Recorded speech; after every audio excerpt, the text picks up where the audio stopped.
meeting. Unfortunately, we do not have a quorum at this point. We've only got 66 checked in. So if you know any of your neighbors or friends who are town meeting members and you don't see them here, please give them a buzz. We'll be back as soon as we have a quorum.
Good evening, everyone. I'd like to call this meeting to order. The October 28th special town meeting will start. If you're able to stand, please stand and recite the pledge. I pledge allegiance to the flag of the United States of America and to the republic for which it stands, one nation, under God, indivisible, with liberty and justice for all. Thank you. So it's nice to see our old town meeting members, and I want to welcome our new town meeting members. I know we had a little discussion at the pre-town meeting that we use a lot of acronyms. Government just likes to use a lot of acronyms, whether it's town government, state government, or federal government. So please, if there's an acronym in your book that you don't know, don't hesitate to stand up and ask. It takes a long time to learn all these acronyms. Excuse me. Couple housekeeping things. If you could silence your phones, please. And we are going to, everyone have their voting device? When you vote, just press a button once and watch the screen to see if your vote is shown. Don't keep pressing it, please. Just wait about 30 seconds. If it's not there, then hit the button again. So we have a test question.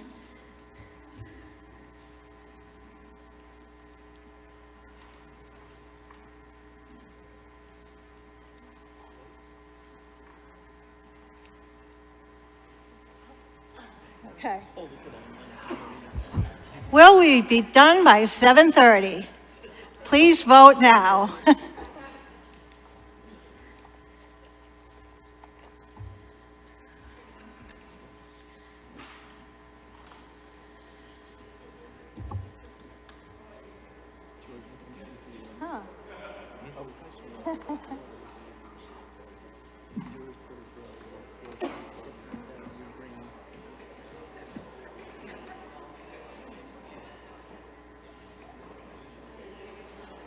Are we done?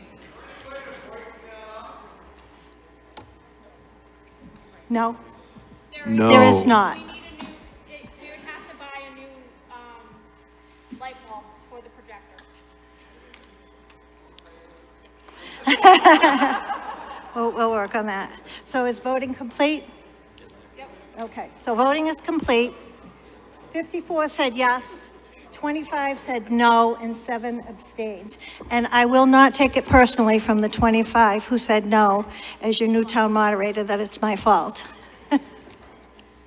Article 1, to hear the reports of the Finance Committee, other town officers and committees, or act on anything relative thereto. And first we'll hear from the Board of Selectmen. No, you have a mic right here.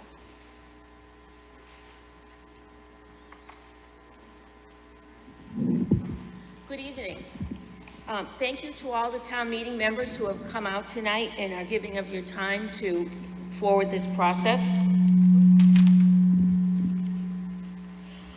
Okay, so the Auburn Select Board makes the following recommendations on the annual town meeting warrant articles.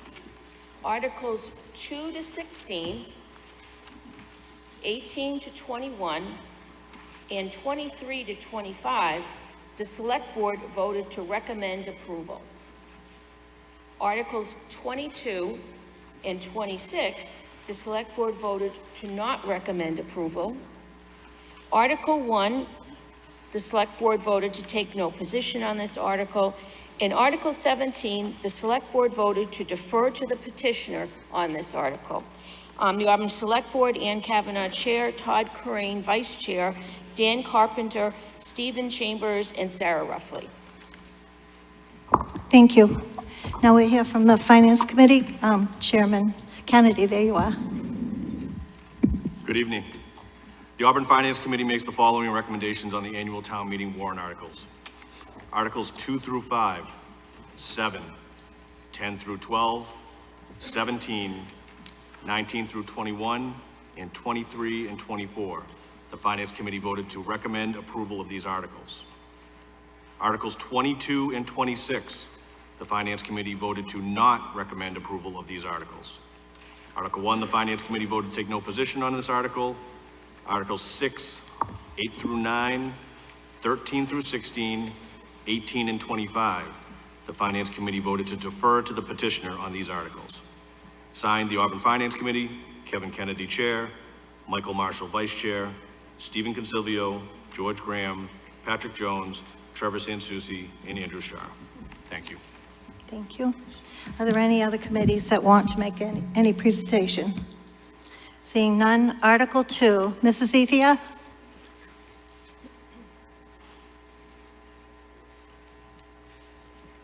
Madam Moderator, I move that the town meeting vote to amend Article 3 of the May 6, 2025 annual town meeting as follows. Increase line item number 011992-5740 insurance and bonds from $990,000 to $1,095,000. Increase line item number 013032-5691 Norfolk Agricultural Assessment from $96,500 to $157,838. Increase line item number 011451-51101 Treasurer Collector Salary from $95,450 to $110,450. Increase line item number 011322-5782 Salary Reserve from $480,000 to $530,000. Increase line item number 012101-511104 Police Chief Salary from $147,622 to $192,987. Increase line item number 012101-519005 Police Chief Quinn Bill from $39,366 to $47,617. Increase line item number 012202-5785 Fire Professional Development from $62,656 to $154,000. Increase line item number 012211-519009. Close, okay. Fire Physical Fitness from $0 to $48,000. Increase line item 012211-511113. Firefighter salary from $3,868,183 to $3,966,839. Increase available funds, ambulance receipts from $1,650,000 to $1,888,000. And further to approve an amended FY 2026 budget for the town of Auburn of $82,875,031. Thank you. Is there a second? There is a second. Mrs. Ethia, do you have an amendment for this article? I do.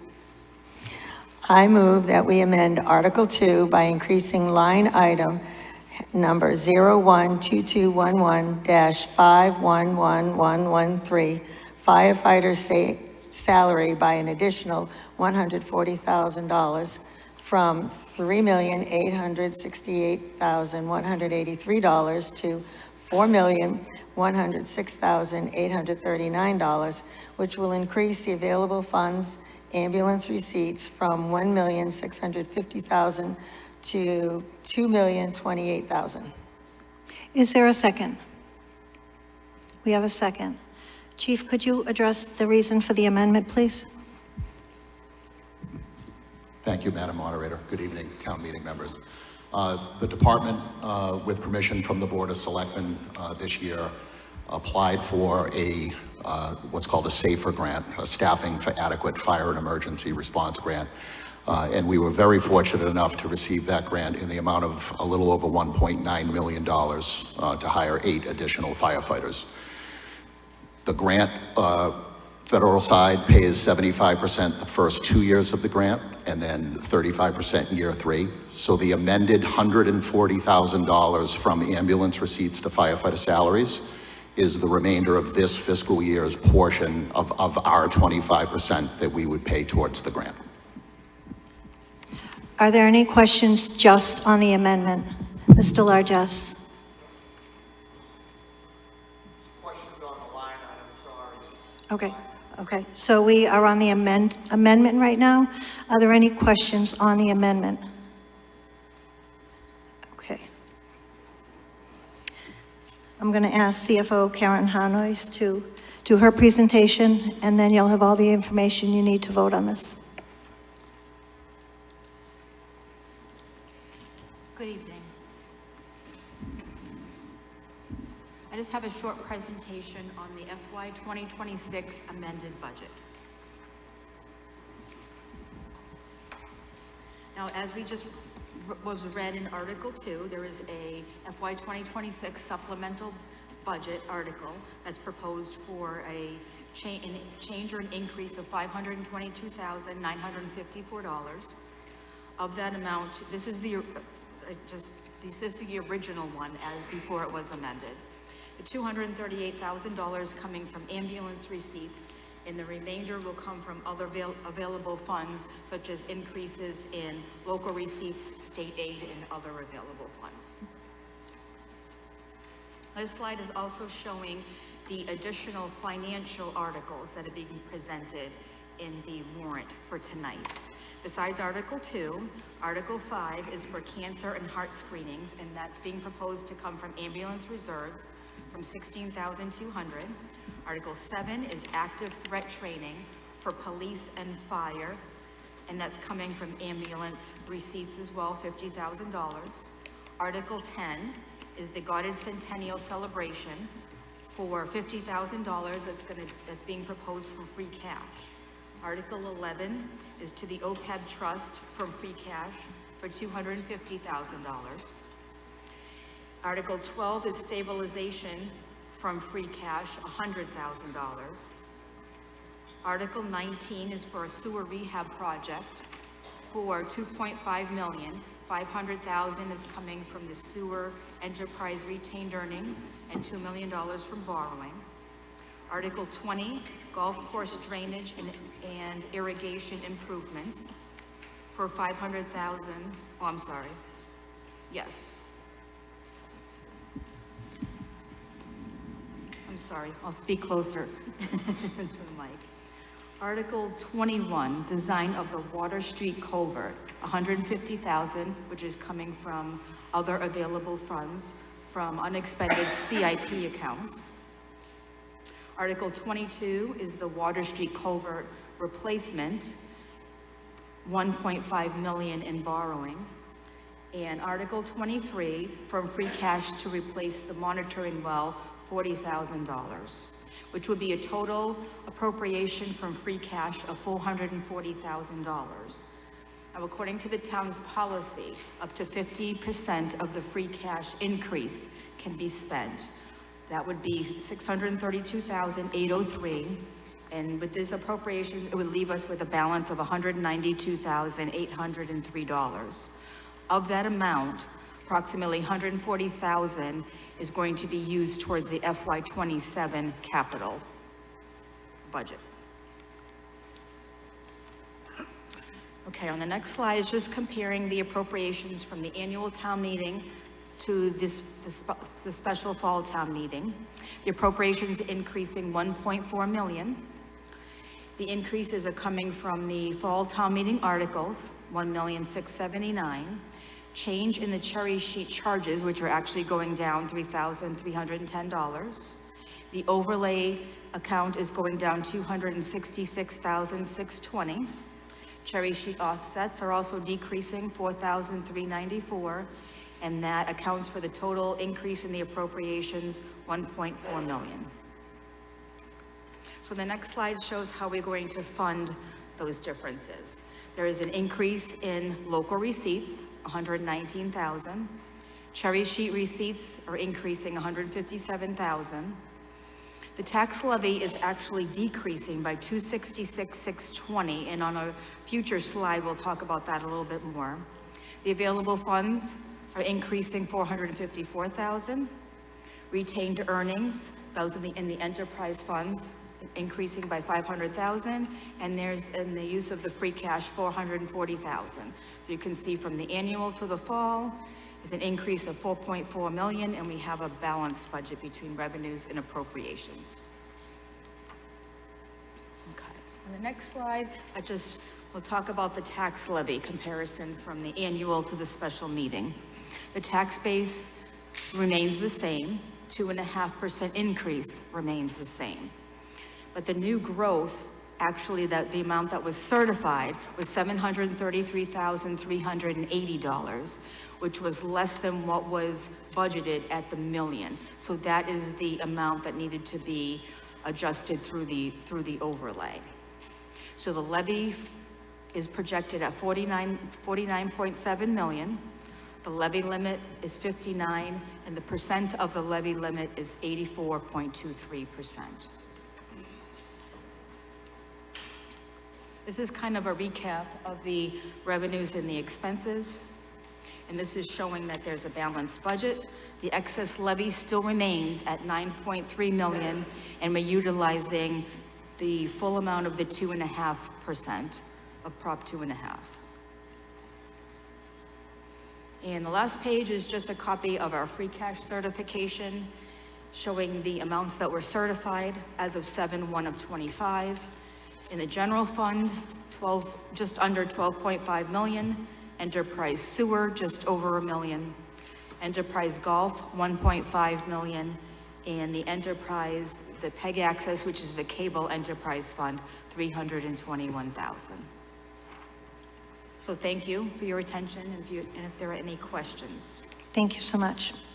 So we are now on the amendment to increase line item 0122-11-511113 firefighter salary by an additional $140,000 from $3,868,183 to $4,106,839, which will increase the available funds from ambulance receipts from $1,650,000 to $2,028,000. Are there any questions on the amendment? Okay, so we will vote on the amendment now.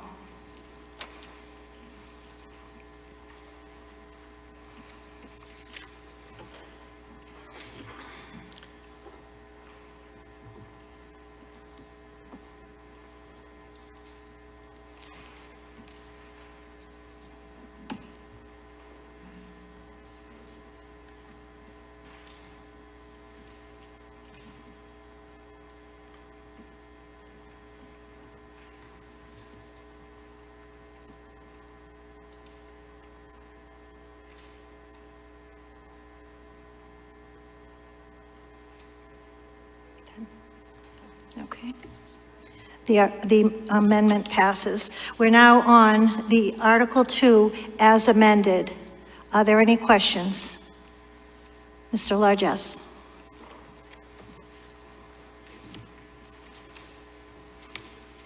First of all, forgive me, I couldn't make the pre-town meeting, but on, you got a couple, line 2, Norfolk Agriculture.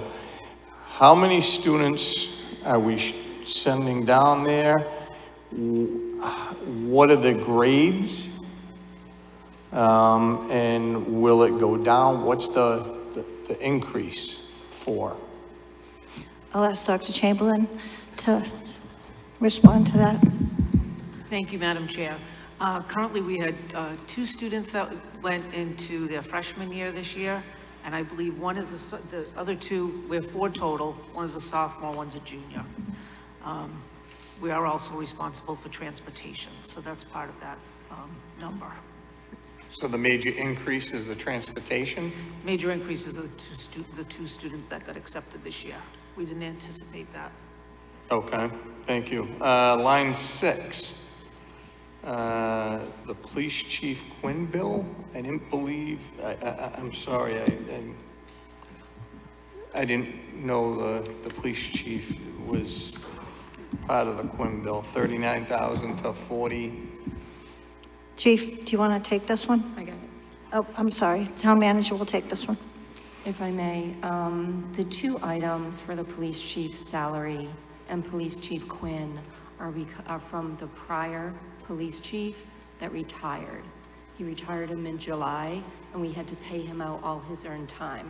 So because of that, this is refurbishing the account, and the accounts are the Quinn and the salary that we're refurbishing. Okay, thank you. Line number 8, the physical fitness for the fire. I thought we were going to be having a gym in the new fire station. Will that money come back once the new fire station is done? Chief Coleman? Through the moderator, this is not for gym memberships as part of the firefighters' new collective bargaining agreement.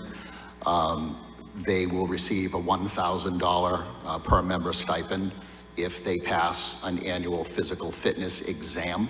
So this is a structured exam, like a physical abilities test, where they actually have to prove agility. And if they pass that, it's a $1,000 stipend. And that's a contractual obligation? Yes. Thank you, Ms. Moderator. Thank you. Are there any other questions? Seeing none, we will now vote.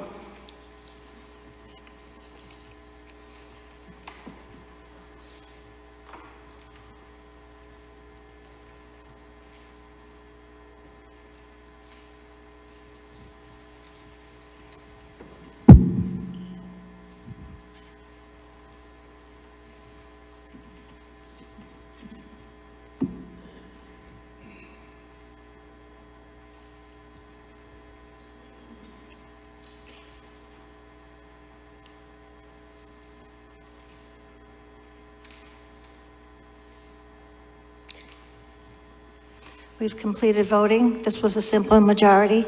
The motion passes. Article 3, Mrs. Ethia.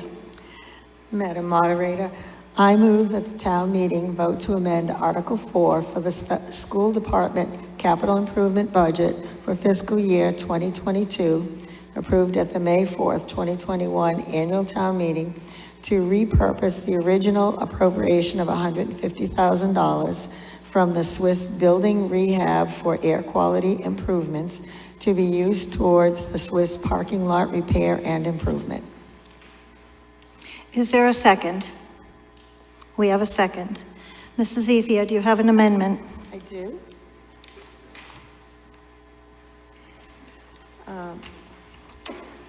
To see if the town meeting will vote to amend Article 4 from the school department capital improvement budget for fiscal year 2022, approved at May 4th, 2021, annual town meeting, to repurpose $34,446.48 from the Swiss Building Rehab for air quality improvements and $265,533.52 from unexpended CIP funds from number 303070 A17 ATM13, middle school project, all to be used towards the Swiss parking lot repair and improvements or act on anything relative thereto.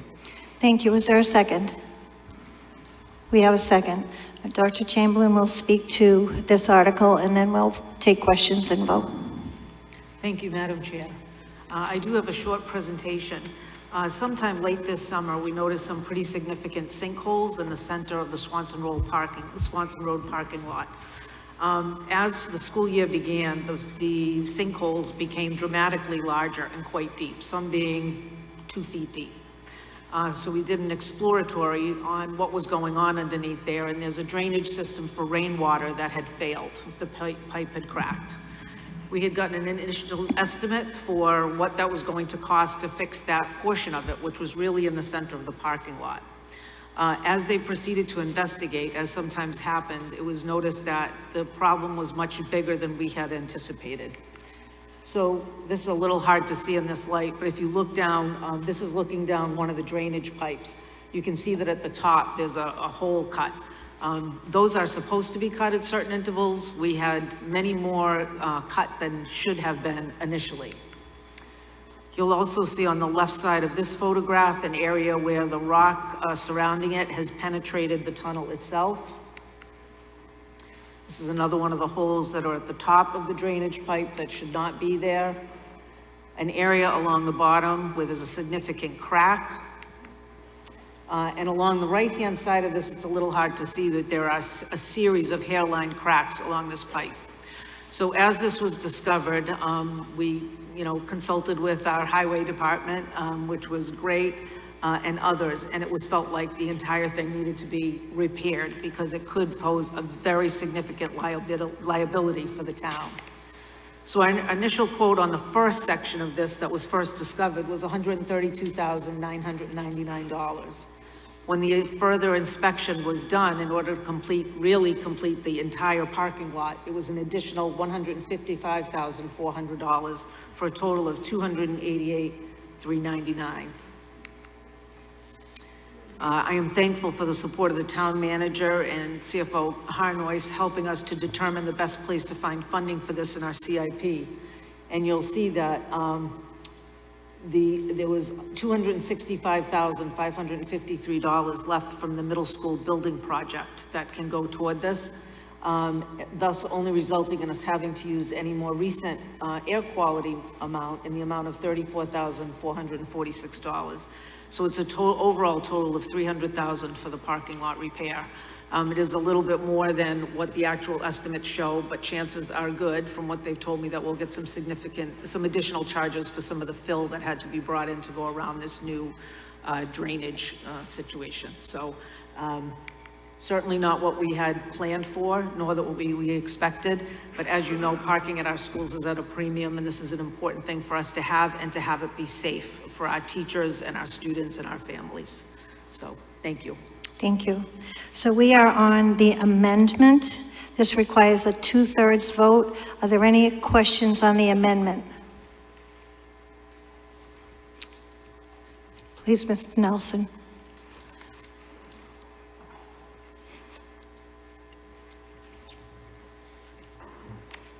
I'm not sure if this is pertinent to the amendment, but it's to what Dr. Chamberlain had just mentioned. I was just curious how old the structure was that was broken, and is it being replaced by the same type of structure? And, relative to the age, is, either the manufacturer of that product or the installer liable for any of that cost? So that Thank work you. was done in 2015 when we did the opening of the middle school and the revamping of Swanson Road to be our intermediate school. We are exploring those options right now, along with some insurance options. So that's been referred as well. So we are looking to see if there's anything we'll recover there. We are outside of 10 full years of when it was actually done. And so we may or may not be able to have anything as far as a warranty or a liability, but we are exploring insurance options for recouping some of that funding. Are there any other questions? So we're now voting on the amendment, which is just a simple majority. Then we'll move on to the amended motion.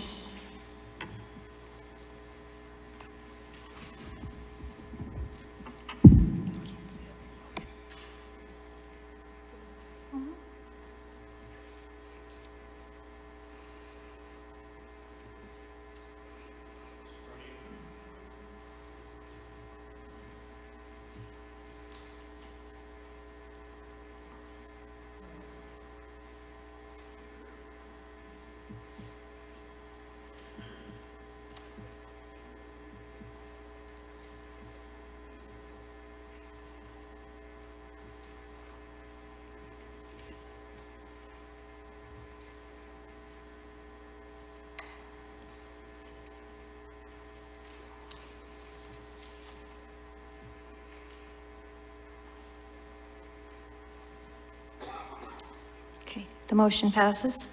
So we're now on Article 3 as amended. Are there any questions? Seeing none, this requires a 2/3 vote. We'll vote now, please.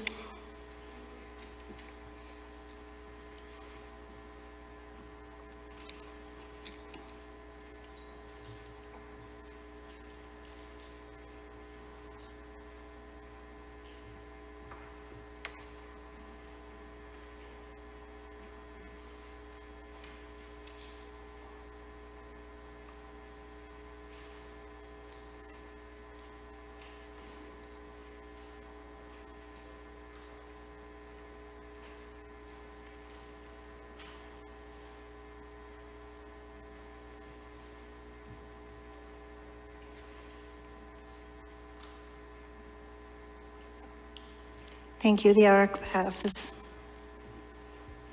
Article 4, Mrs. Ethia.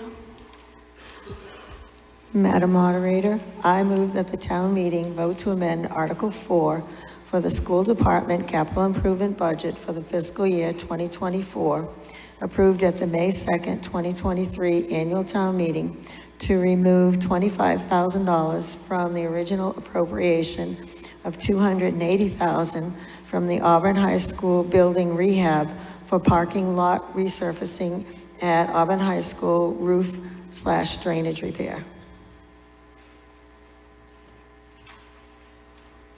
Is there a second? We have a second. This is also a 2/3 vote. Are there any questions on the article as amended? Seeing none, we'll now vote.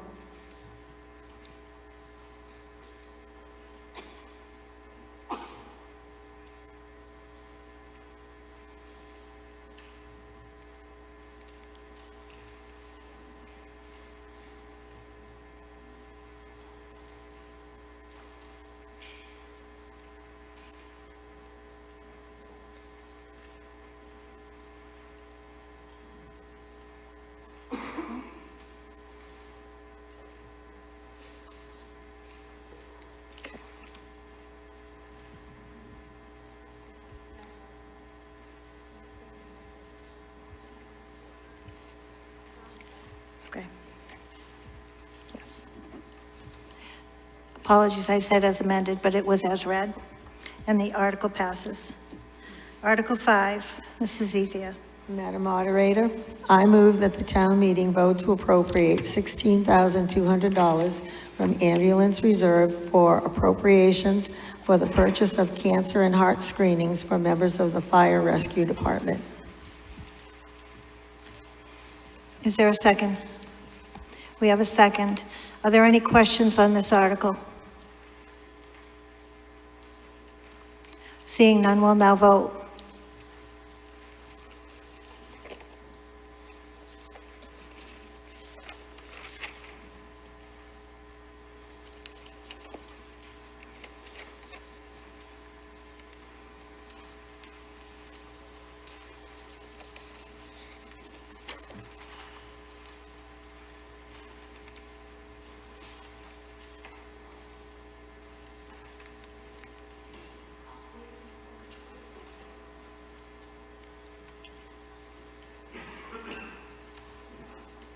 Thank you.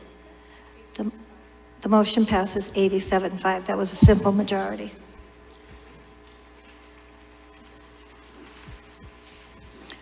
Article 6, Mrs. Ethia.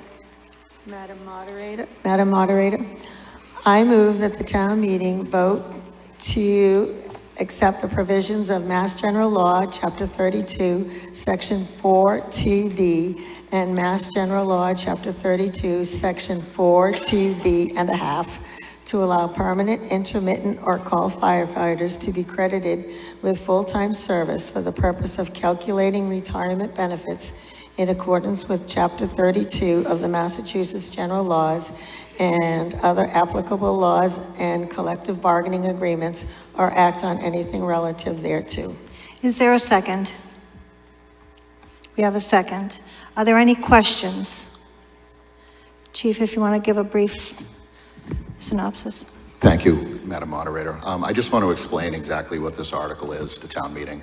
So if town meeting votes to approve this section of Mass General Law, what this will allow is anybody that has ever served as a call firefighter for the town of Auburn who has moved on and either become a full-time firefighter in another community or have taken a municipal job in another community, this would allow them to buy their credible service for the years that they served as a call firefighter in Auburn.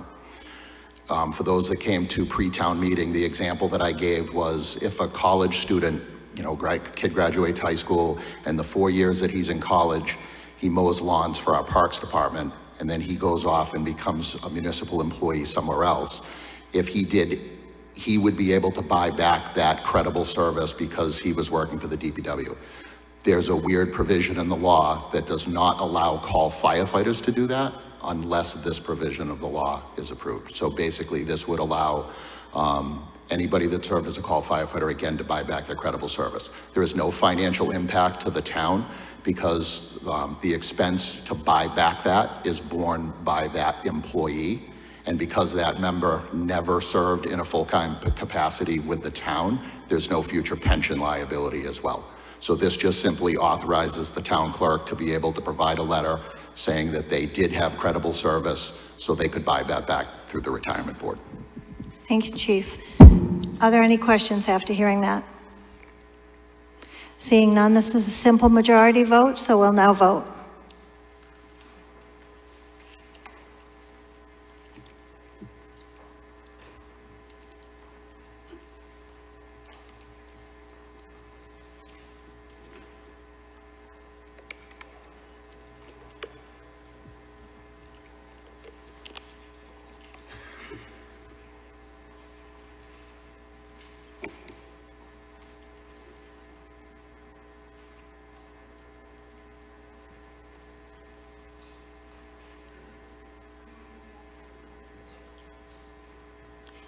We have 90 yes, 2 abstain. The motion, the article passes.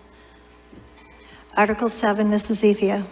Madam Moderator, I move that the town meeting vote to appropriate $50,000 from ambulance receipts for personnel, expenses, and other related costs associated with active threat response training for police and fire. Is there a second? We have a second. Are there any questions? Seeing none, we'll now vote. This is also a simple majority.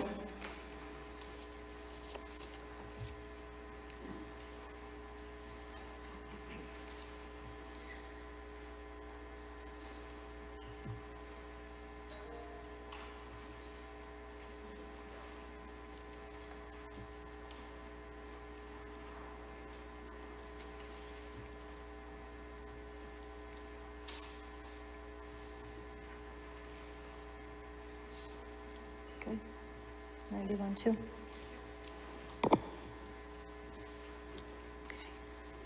The article passes 91 yes, 2 noes. Article 8, Mrs. Ethia.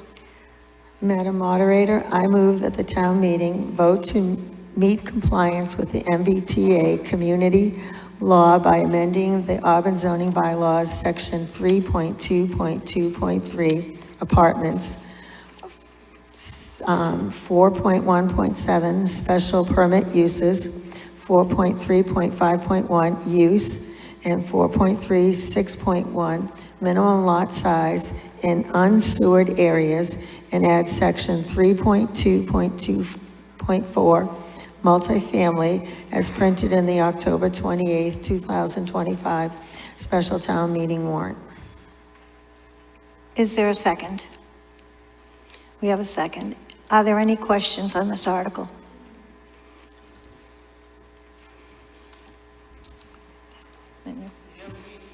Could you come down to the microphone, please?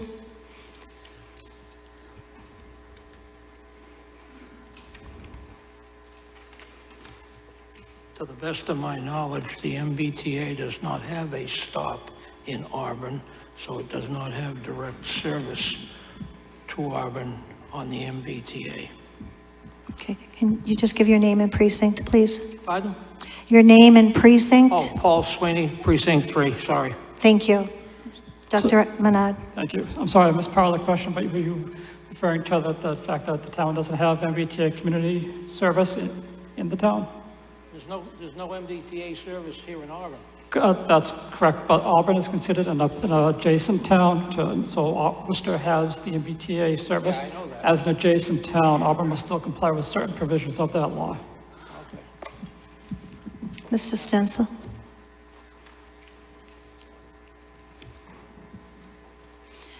And I just ask everyone to speak into the microphone. I've gotten word from Mr. Hugo that we need to speak into the microphone a little better. John Stencil, Precinct 5. I want to know why we're doing this. Are we being, why do we want to do this and what's actually going to happen? So to the moderator, if the town does not comply with the MBTA communities is at risk of losing grant funding. And there's also been, the Attorney General has also conducted legal action against some towns that have not complied. So it's a benefit for the town to comply with this bylaw. Mr. Murray?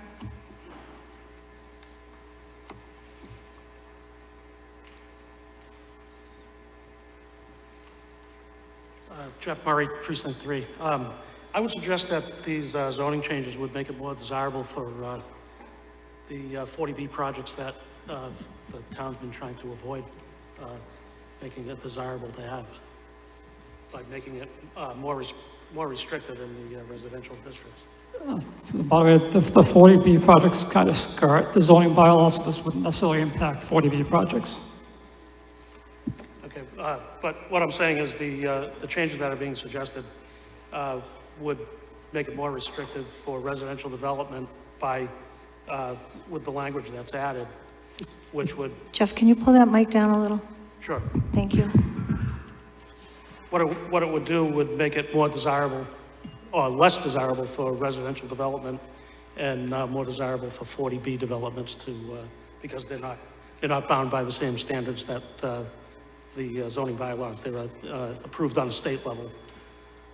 So these changes would make apartments more easily built in town, and that's what the state is requiring, is apartments to be built by right. They're not necessarily 40B apartments. That's a separate kind of development governed by state law. These would be governed by the town's laws. Mr. Nelson?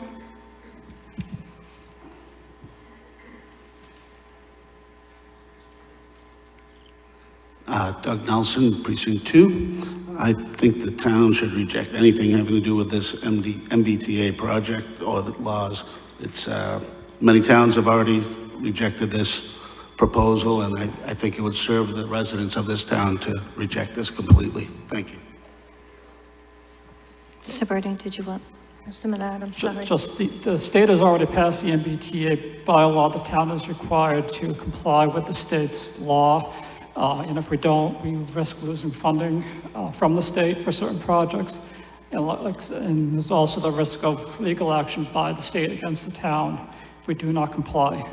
The Attorney General has already taken legal action against some towns that have refused compliance. So it's in the town's best interest to change our bylaws to meet the state's requirements for compliance.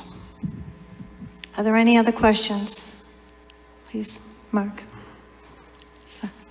Mr. Lindblom, I'm sorry. It's all good after me, Mr. Mark. Mark Lindblom, Precinct 5. Again, Adam, fully understand what you're talking about, fully understand what the selectmen say, fully agree with the others.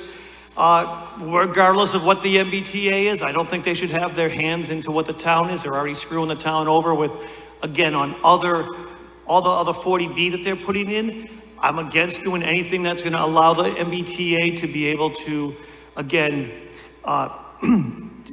override what the town residents want. Again, regardless of the funding aspect, which I do get, I'm for the towns that have rejected it. Granted, they have to do their legal battles, but I still don't think that the town should just give in to the state's MBTA rules. That's just my personal opinion. Thank you. Thank you so much for all your questions. Just to clarify, this act was approved at town meeting a couple of years ago. We are trying to bring our bylaws up to what the act is requiring us to do, which has already been voted. If we don't actually do what we're asking you to do, what Adam is saying is that we might lose grant funding. We might have fees and charges. It is not necessarily going to enhance or give more opportunity to 40B developments because they already curtail the majority of our bylaws. They go by the state rules and regulations. So this has already been voted and approved at town meeting. We're just trying to bring it up to the standard that's required by the state. Thank you. Okay, Mr. Marshall. I thought it was Mr. Jones. Mike Marshall, Precinct 5. I just want to say two things. The first is, this is not from the MBTA. MBTA communities are communities that happen to be near MBTA service. And acting like the MBTA is attempting to impose anything on Auburn is completely false and makes absolutely no sense. The second thing is, literally the only thing this does is make it slightly easier to build up like multifamily units and apartments, which is what's required in the state in order to continue to be eligible for grant funding. If you don't want the state to give the town money, vote no. If you do want the state to give the town money, vote yes. If you choose to shoot yourself in the foot because you don't want development to happen here, we'll end up with more 40B developments, which some people don't like, some people do. I don't really care how you feel about it, but if you're against 40B, voting against this is only increasing the opportunity for those projects to move forward because it's making it more difficult for developers to build multifamily homes, which are the most likely to be affordable and help us with our ratio or whatever you want to call it. So, thank you. Are there any other questions? Mr. Largess. Danny Largess, Precinct 4. We're voting on we might lose funding, we might lose grants, we might have a tornado tonight. Are we gonna vote on it? I mean, it's like the state is strong-arming these towns. And I don't know, yay or nay. I mean, it's a tough decision, but we're going on a lot of mights. And I think it's hard for all of these people that are sitting here to be voting on might. I'm gonna ask the town manager to respond.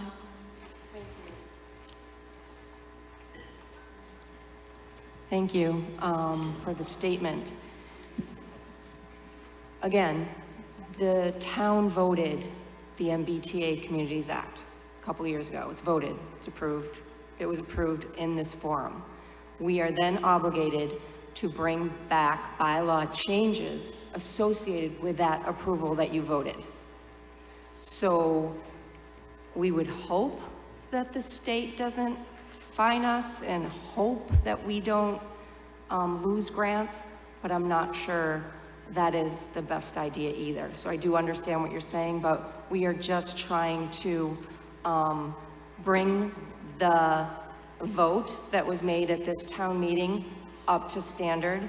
And I have seen several emails from the state to us and to Adam asking us where we are in our bylaw changes.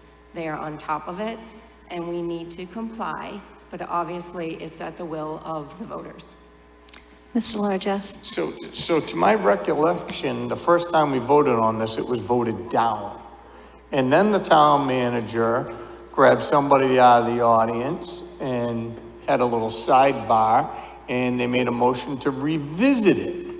So we had to go back and take another vote, do another presentation, and the second time it got voted in by, and I want to say it was like minimum amount, passed by the skin of our teeth. What is this going to do if we vote this in to our original vote 2 years ago, 3 years ago, that was voted down at the first one? Who's going to take this one? Dr. Menard. This would not change a previous town meeting's vote. This will change the bylaw as it currently is written.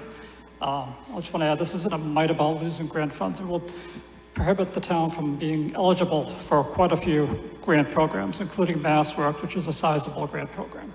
So it's not a matter of might lose funds. We will not be eligible for at least half a dozen, if not more, grant programs. He's coming down first. Then you're next. I have a question. To the microphone, please. Kevin Trainer, Precinct 5. Thank you. I have a question to make this moot.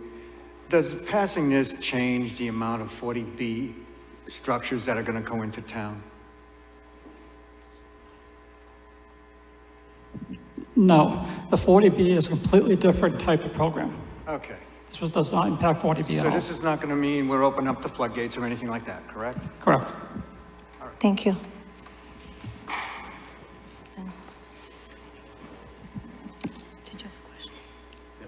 Hi, Jeff Heselton from Precinct 5.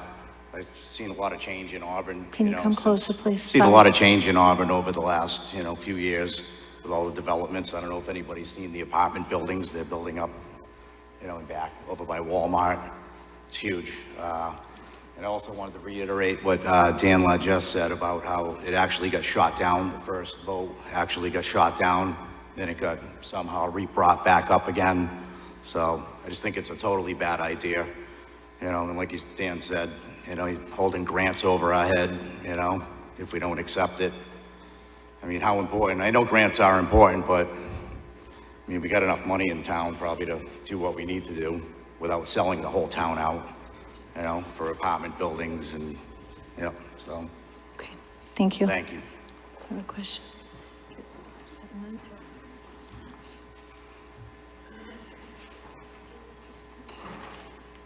Hi, Will Garabedian, Precinct 3. I think the vote which we had a couple of years ago, as I recall, there was some clarification when we re-voted about exactly what we were going to lose, and that was the reason we voted the way we did.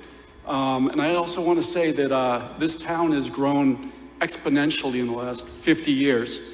That growth is not going to stop because we decide we're going to limit our writing on zoning. So if anyone thinks that we're going to continue to be just a small town of 15,000 people, that's just pie in the sky hopes. Change is here, it's continuing, and that's the way progress happens. So thank you. Thank you.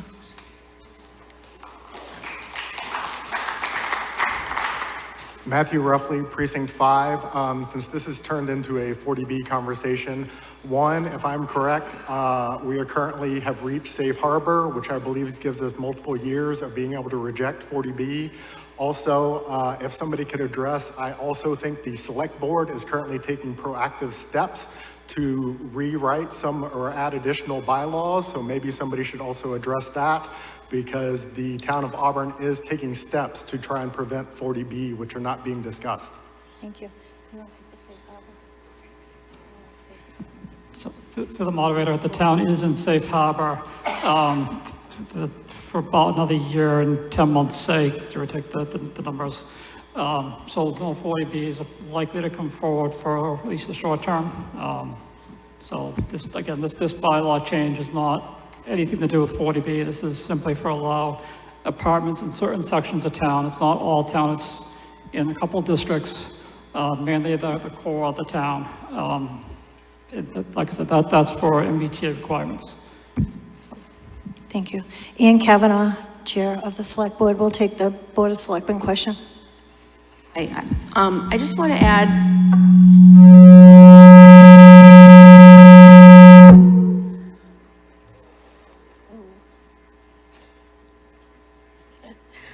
Ann Kavanaugh, Select Board Chair. This bylaw has nothing to do with 40B. The issue with 40B is that those developers who want to use that law to build in our town, they would circumvent all of our zoning laws.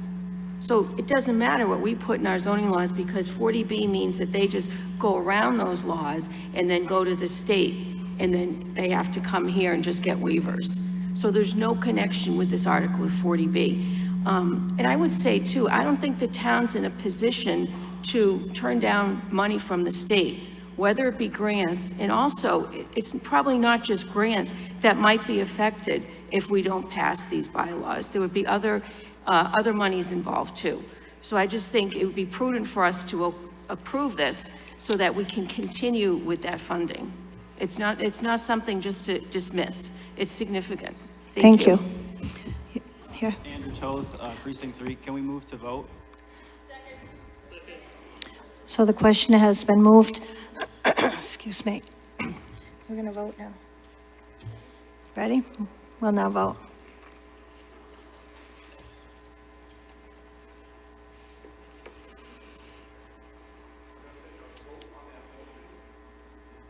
You don't have to vote to move the question.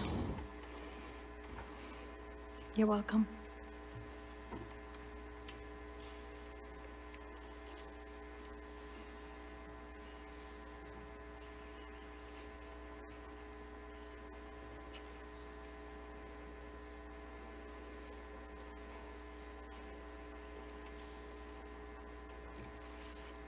This is a simple majority vote.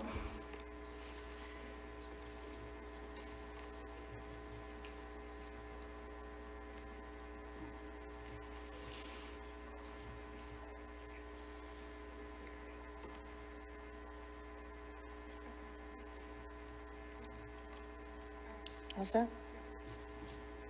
68, 21, and 4. The article passes 68 yes, 21 no, 4 abstain. Article 9, Mrs. Ethia. This is a 2/3 vote. Madam Moderator, I move that the town meeting vote to amend the Auburn zoning bylaws, section 3.8, restricted uses, and 3.9, accessory uses, as printed in the October 28th, 2025 special town meeting warrant.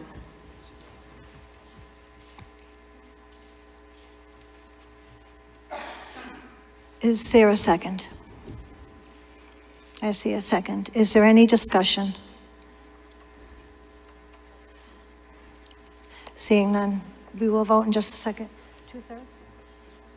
Yeah, they're saying it's majority. Okay, 2/3, okay. This is a 2/3 vote.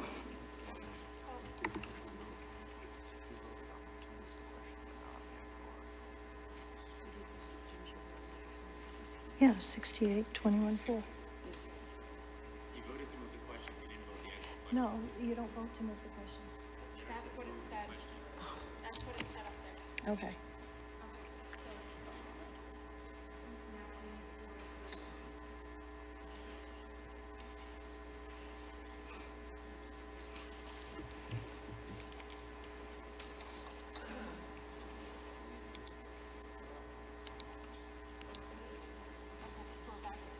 Okay, we have to go back to Article 8. I didn't see that up above. They had put that it's moving the question. This is actually the article that we're voting on, Article 8.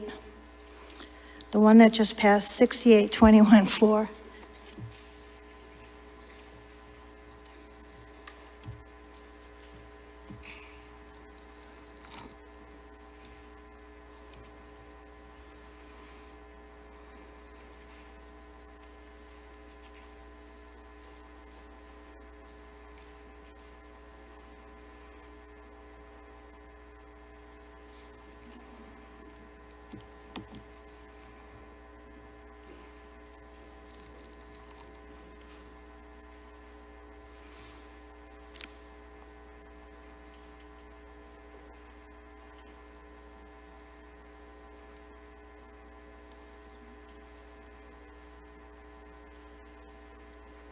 Has everyone voted who wants to vote?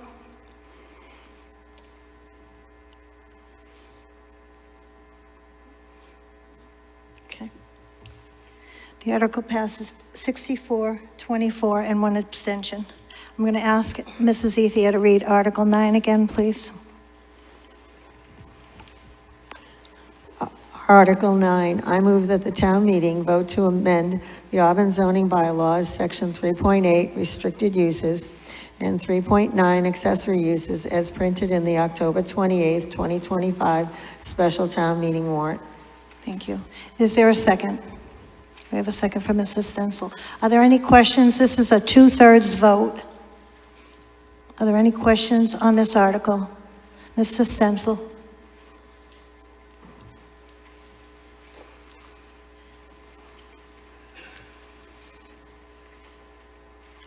John Stencil, Precinct 5. Again, what are we doing and why? Dr. Menard?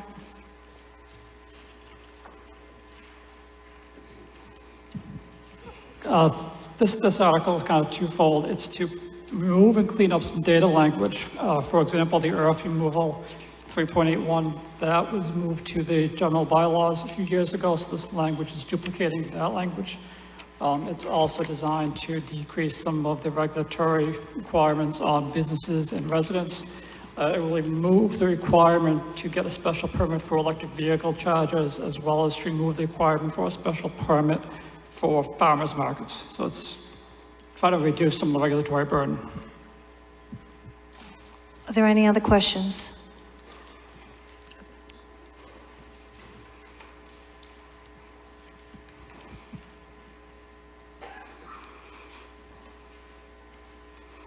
Hobbs from Precinct 1. When you're talking about electric vehicle charging stations, are we talking like an individual in their home and putting a charging station in the garage, or? Correct, as well as in a business installing, say, a couple charging stations at their business. But you're not referring to somebody doing this for a commercial basis where? Correct, it would be an accessory to a commercial business. So you have a restaurant and they want to have an EV. Currently, they would need to have a special permit.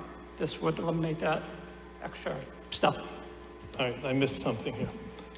So if I had a commercial business and I wanted to put 16 charging stations in front of my business, I would not have to go through a process of approval? You would still need a site plan review for something like that. But the accessory use is, like I said, you have a restaurant, you have a grocery store. Currently, you would need to get a special permit with the zoning board of appeals to install one or two. It wouldn't be all, because that would make it more of a primary use than an accessory use. So it's still just reduce that one extra step that they would need. Thank you. Welcome. Mr. Nelson?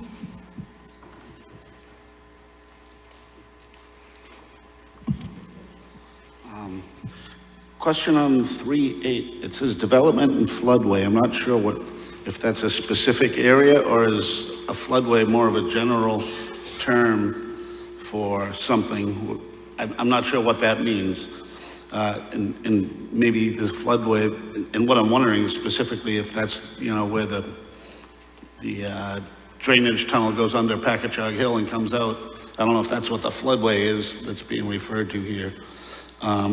In 3941, it's talking about wind machines and turbines. I don't know if that allows other types of wind generation machines as well, other than turbines. For your second question, we're just changing, kind of updating the language from wind machine to wind turbine. It's not adding or changing anything else, it's just changing that particular word. And for 382, development of floodway, that's existing, we're not changing that. FEMA maps and sets all the floodways and the floodplain, so it's their mapping. So they want to reduce development in the floodplain, but that's existing, we're not looking to change that. Thank you. Are there any other questions? One more, Mr. Natoli. Dennis Natoli, Precinct 1. Could you just move closer to the microphone, Okay, please? Dennis Natoli, Precinct 1. 3945 and 3951. Are we taking away all the regulatory oversight by the planning board or zoning board on these issues?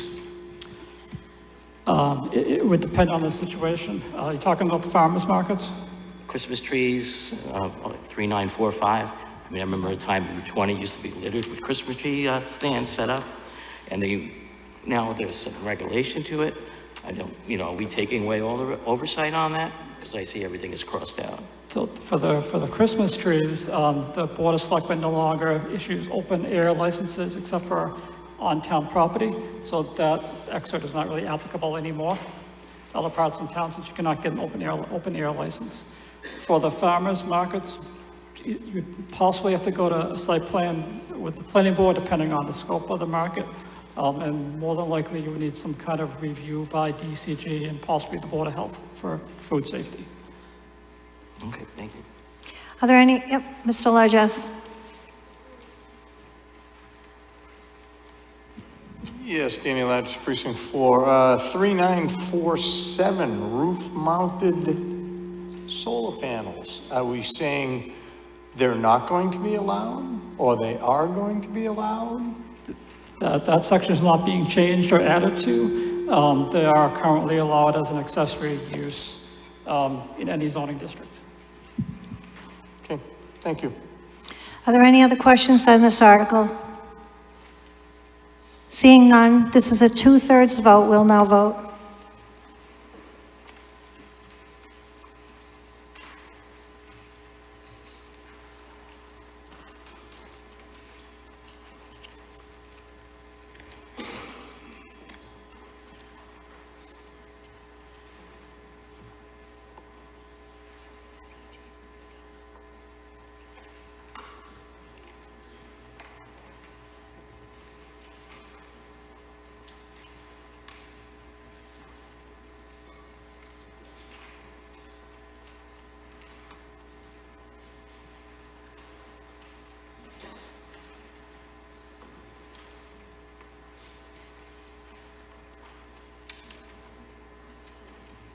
17, 70, 70?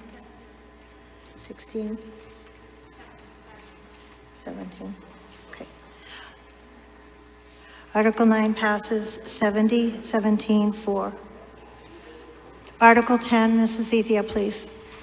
Madam Moderator, I move that the town meeting vote to appropriate $50,000 from free cash for personnel, expenses, and other related costs associated with the Dr. Robert Goddard Centennial Celebration Weekend in March 2026.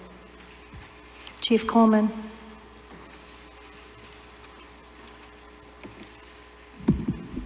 Thank you, Madam Moderator.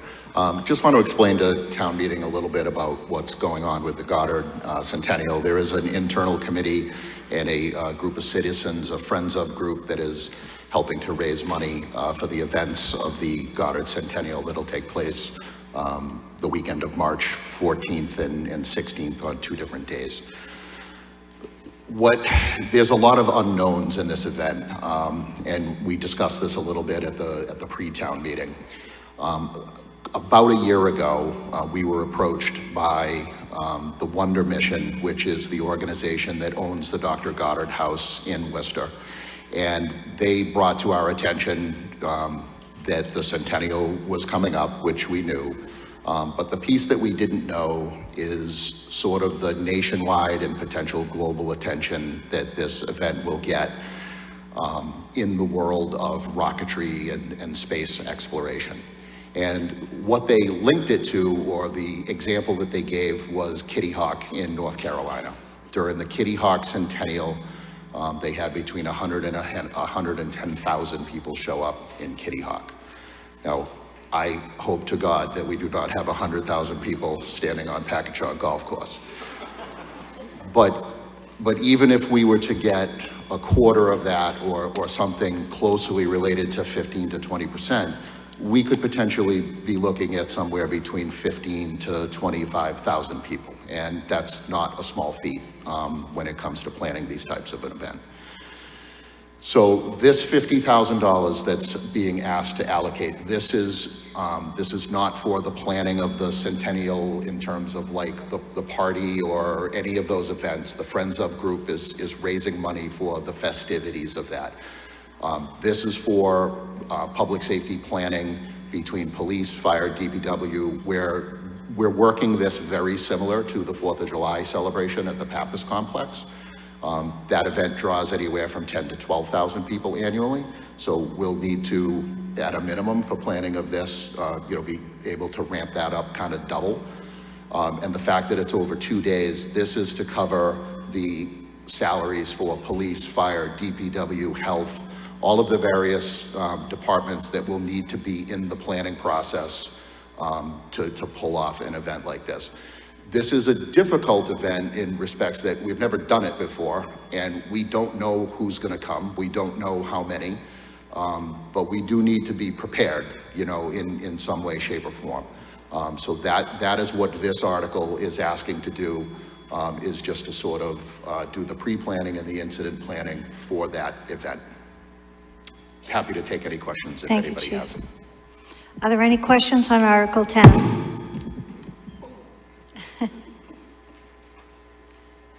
Yes. Can we confirm a second on this motion, please? We have a second. Are there any questions on this article? Ms. Talisman. Russell Talisman, Precinct 4. The only question I really have is, like you were saying, Chief, there's so many unknowns. And you're saying we could get hit with 100,000 people, 50,000 people. And there are a lot of rocket freaks. So what happens if we do get hammered with a lot of people and Auburn doesn't have the staff and the personnel to offer adequate policing and everything to this event, and we got to call out for like mutual aid and everything? What becomes of that 50,000 if we got to? So, yeah, just like you're saying, this could get out of hand. That's a good question, thank you. Like any event, even the 4th of July fireworks, we utilize resources that are outside of the town of Auburn. We utilize the Worcester County Sheriff's Office, the Department of Fire Services. We've had assistance on occasion from the state police, Mass District 7 in terms of ambulance task forces, you know, to have kind of like pre-arranged things. And this happens in other communities when they have their large events.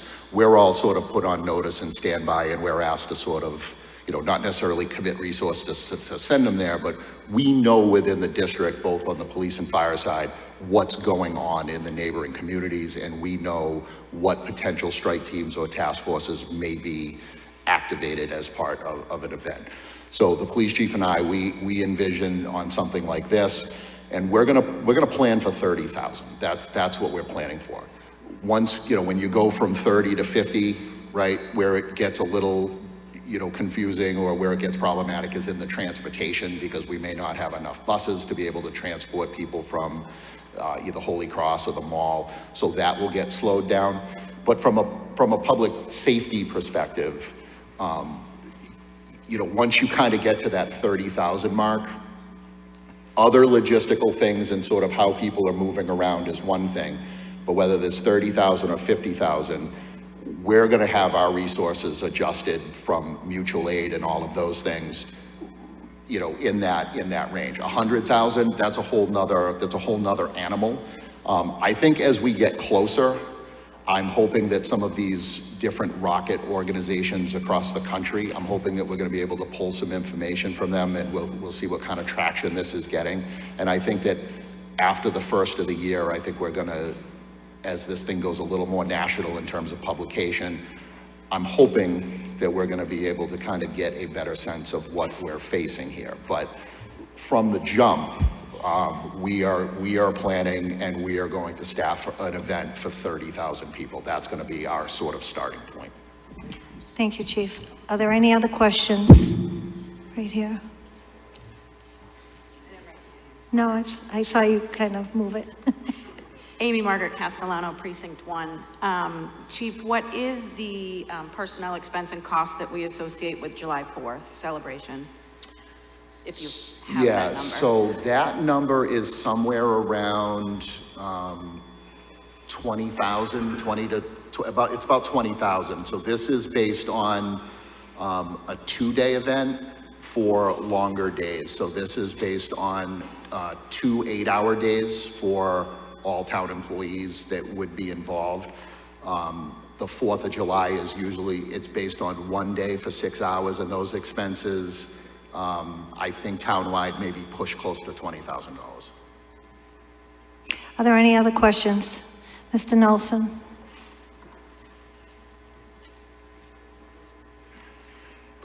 I just want to say it's great that the police and fire have the foresight to plan this ahead of time. I did a project on Goddard back in college, and it's a really amazing thing. So he's quite the guy. This is really good for Auburn, and you know, I wish you guys the best. I just want to point out I wish maybe we could add some programming in the schools as well towards this. I just want to point out the irony, though, that Goddard probably, with the regulations in place today, probably couldn't launch that rocket now. So, you know, we really need to be aware of all these regulations we keep putting in place. Thank you. Thank you. Are there any other questions on Article 10? Seeing none, we'll now vote. This is a simple majority.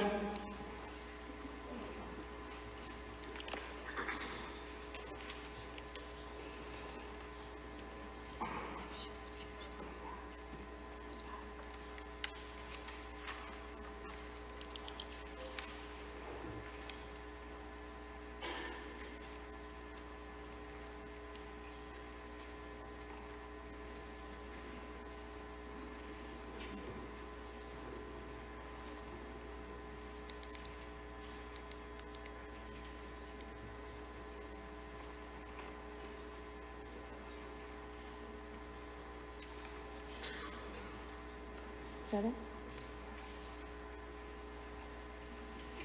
Is there anyone else who wishes to vote?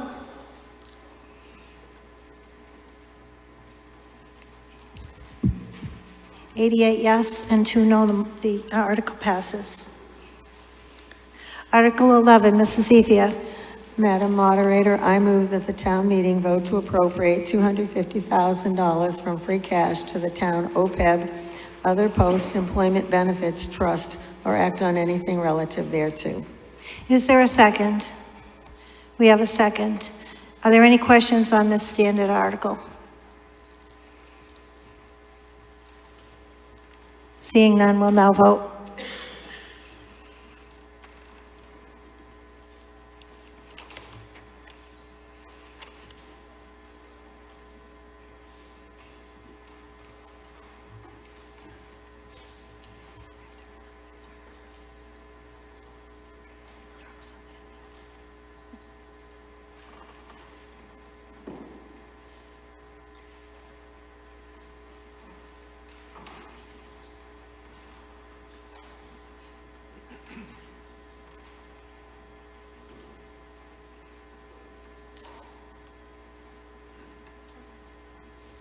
The motion passes 83-4 with abstentions.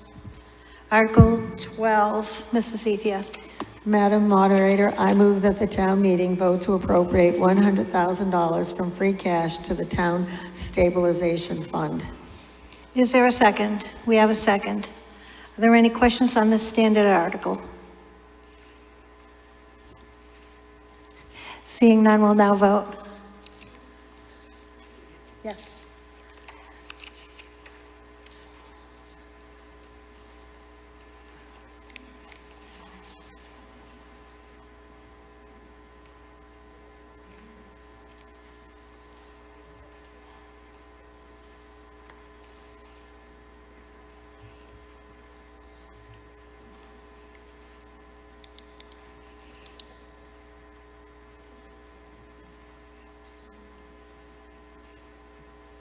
Done. The article passes 89-2. Article number 13, please, Mrs. Ethia. Madam Moderator, I move that the town meeting vote to accept Mass General Law, Chapter 59, Section 5, Clause 22nd G, which reads as follows. In any city or town that accepts this clause, real estate that is in the domicile of a person but is owned by a trustee, conservator, or other fiduciary for the person's benefits, if the real estate would be eligible for exemption under Clause 22nd, 22nd A, 22nd B, 22nd C, 22nd D, 22nd E, or 22nd F, if the person were the owner of the real estate. Is there a second? We have a second. Are there any questions on this article?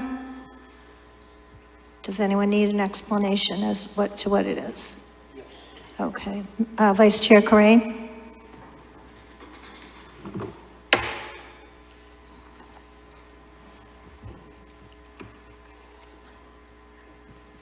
Sorry, I'm going to stand because these seats are killing my legs. So essentially, warrant articles 13, 14, and 15 are a redo of Article 32 from the May town meeting. The HEROES Act, which was passed in August of 2024, provided certain benefits for small businesses as well as municipalities to offer certain benefits to our veterans to allow them to stay, for the municipality side, to allow them to stay in their houses for longer. Veterans receive a local tax abatement similar to seniors and others. However, this clause in particular will provide that tax benefit to properties that are held in a trust for the specific benefit of a veteran. They currently do not, they're not eligible for the veteran's benefit. So we are accepting this language. You already approved this back in May of 2025, this most recent May. The state, however, because there's 3 separate clauses that we had bundled into one article, they asked that we break it out into 3 separate votes for clarity purposes. Thank you. Are there any questions on Article 13? Seeing none, we'll now vote. This is a simple majority.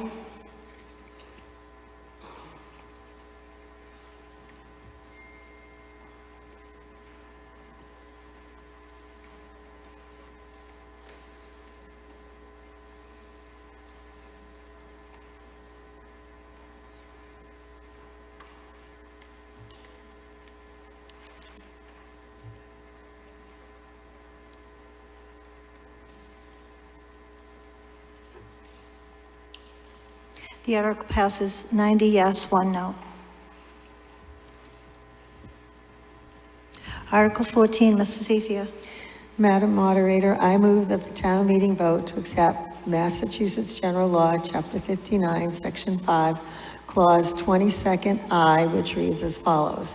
In a city or town that accepts this clause and is certified by the Commissioner of Revenue to be assessing all property at full and fair cash value, an abatement granted pursuant Clause 22nd A, 22nd B, 22nd C, 22nd E, 22nd F shall be increased annually and by an amount equal to the increase in the cost of living as determined by the Consumer Price Index for such year. The Department of Revenue shall annually inform each city or town that accepts this clause of the amount of the such increase. Thank you. Is there a second? We have a second. Are there questions on this article? Seeing none, we'll now vote. This is also a simple majority.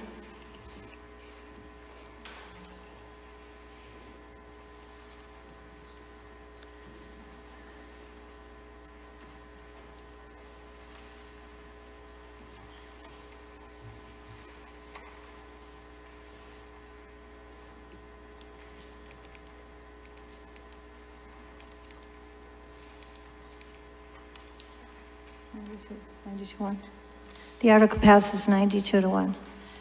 Article 15, Vice Chair. I'm sorry, is it the chairman who's doing it? Article 15. Yeah, at this moment, the select board withdraws Article 15.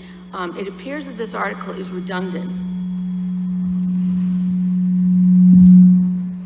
It appears the article is redundant, so we need to investigate that.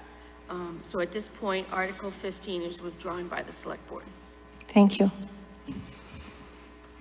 Article 16, Mrs. Ethia. Madam Moderator, I move that the town meeting vote to approve a new traffic study bylaw as printed in the October 28th, 2025 special town meeting warrant. This is a 2/3 vote. Is there a second on this? I see a second. Do we have questions? Do we want an explanation? Yes, Mr. Talisman. Yeah, in this traffic study, my name is Russell Talisman, Precinct 4. What's the fees going to be associated with this traffic study? Because I know every study comes with a price, and what is the benefit? Madam Moderator, the developer of the proposed project would pay any peer review fees, so there will be no fees to the town, or cost to the town. Are there any other questions? Seeing none, this is a 2/3 vote. We'll now vote.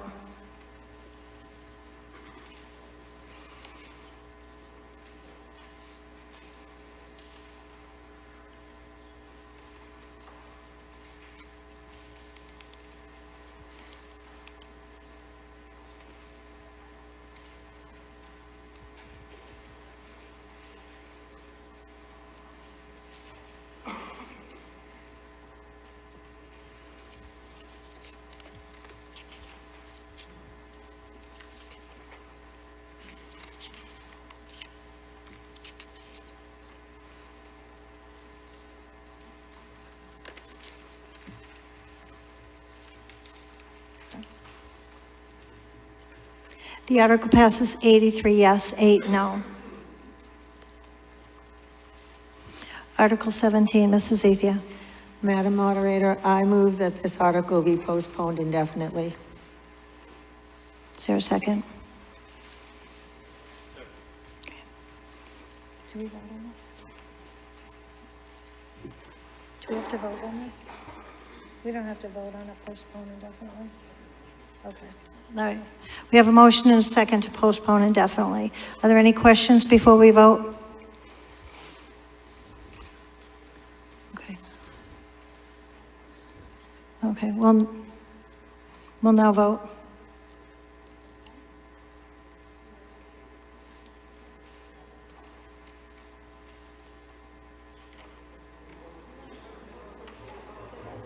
No.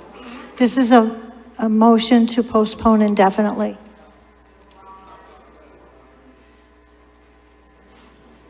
The,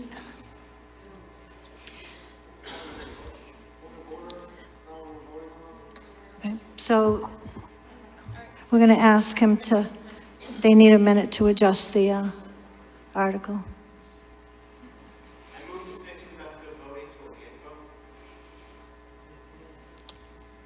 I heard something. Oh, I didn't see you up there, Ms. Labonte. So on this vote, he wants to do a hand vote, yeah. So we have to vote on the hand vote. Although, is there, well, that sounded horrible. Is there a second? All those in favor of voting on this article by hand, please signify by raising your hand. Are there any opposed? The motion carries. We're now voting to postpone the article indefinitely by a hand vote. All those in favor? Any opposed? We have one opposed. Thank you. The article is postponed indefinitely. Thank you, Mr. Labonte. Article 18. Mrs. Zethier. Article 18, I move that the town meeting vote to grant to National Grid temporary and/or permanent easements across, over, and under town property on Auburn Street for the purpose of constructing, reconstructing, repairing, maintaining, operating, and patrolling a transmission line of high and low voltage consisting of at least 3 poles with associated wires and cables, and to further authorize the Board of Selectmen and Town Manager to execute any and all documents necessary for the conveyance of such easements to National Grid in accordance with law. Is there a second? We have a second. DPW Director Paquin is here if there are any questions. Are there any questions? Mr. Nelson?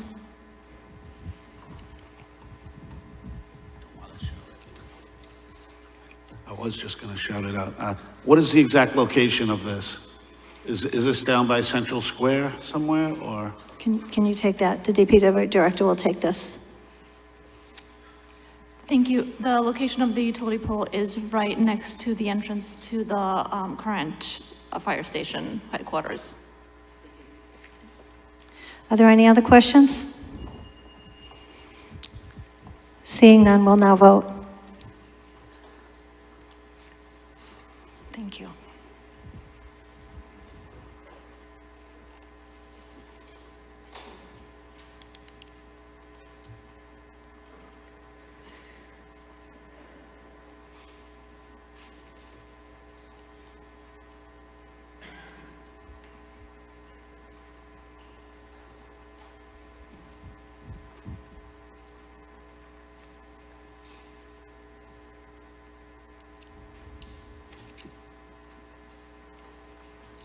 The article passes 90 yes, 3 no, 1 abstention.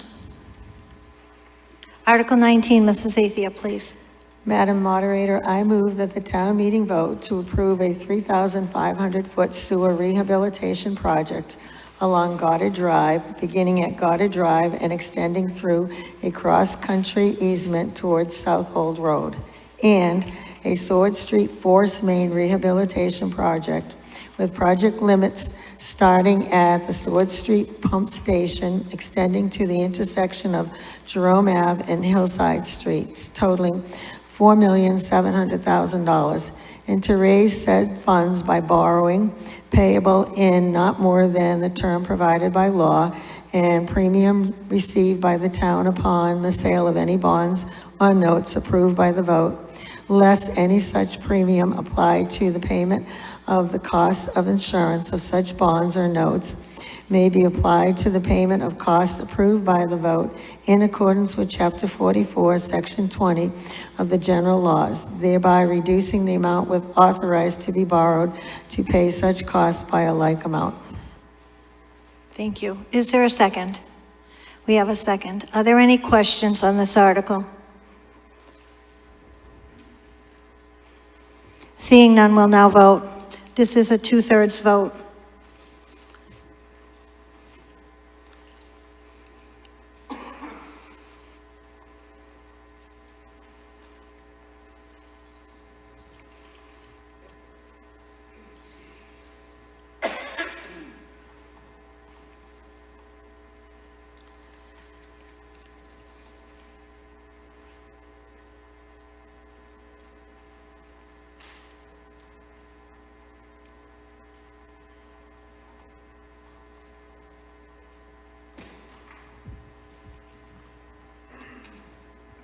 Okay.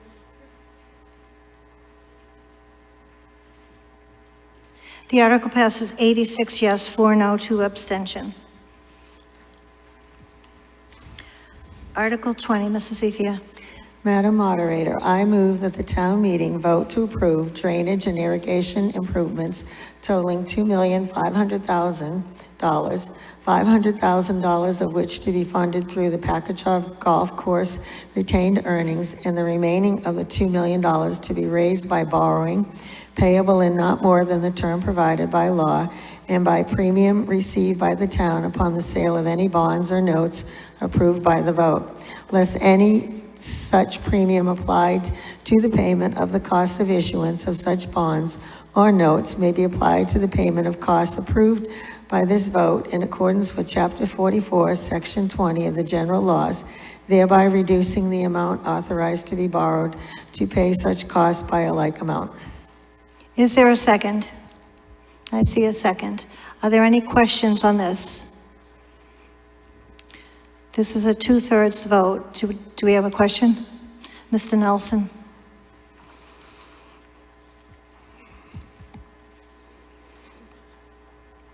This $2,500,000, this is for improvements for the golf course, is that correct? Or I'm assuming this is all internal to that one project? I don't know if somebody can... The DPW director will Okay. take this question. If you can just speak close to the microphone, people are having a hard time hearing. So this is a two-part project. One project would be irrigation, one project would address drainage at the golf course. Thank you. Is there a time is this going against the tax levy? Or I'm not sure how this question is worded. It's showing $500,000 is coming through retained earnings from the golf course. Will that be then paid back through additional retained earnings in future years as well? You know, is it going to be 500 per year going forward, or is that a different method of payment? Thank you for the question. I can ask the DPW director to respond. So the payments for the borrowing will be made through the golf course funds. And I have worked with Ms. Harnois on the schedule for the borrowing. So the retained earnings from the golf course. Are there any other questions? Seeing none, this is a 2/3, oh, I'm sorry, did you have one? Okay. We'll now vote. This is a 2/3 vote, please.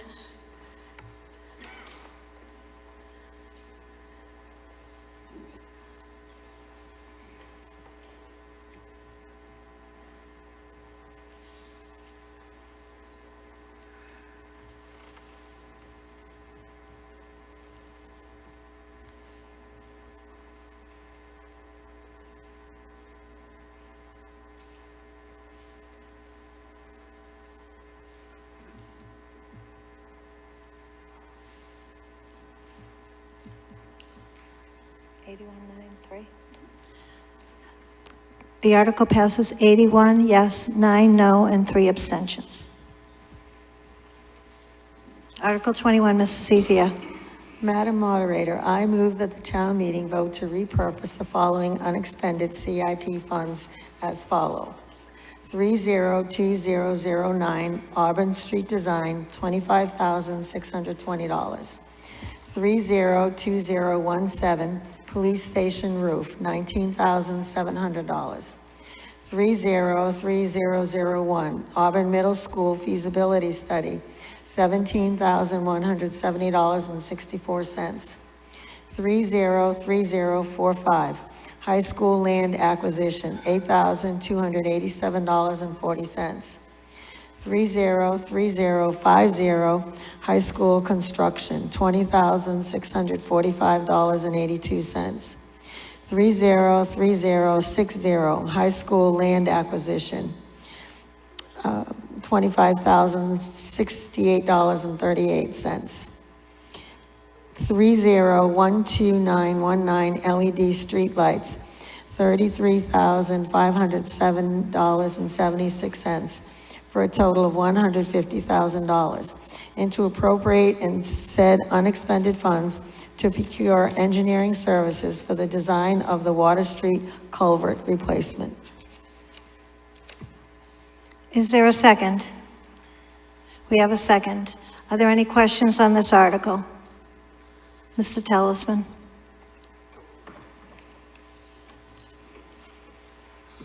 Yeah, Russell Talisman, Precinct 4. I'm just very confused as a lot of the language, like the Auburn Street design, what are they going to design? Then there's 2 land acquisitions for the high school and high school construction. What does this all mean? I'll let the town manager. I'm sorry, CFO. Thank you. These funding sources are previously borrowed funds, and these projects have been completed.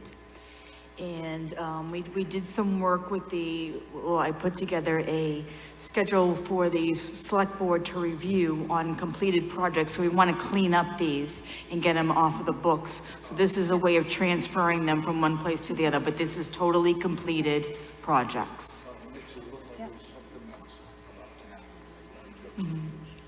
I'm sorry, did you want to comment at the mic? Because no one can hear you if you're not at the microphone.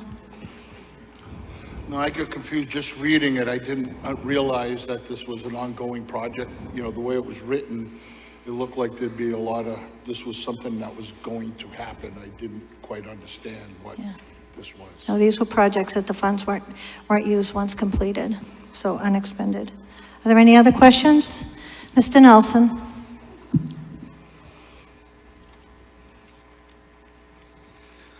So reading this, it looks like this is for design of the replacement for the culvert, $150,000. When I saw that detour go up, I thought this would have been fixed by now. There's basically two metal pipes going under the road.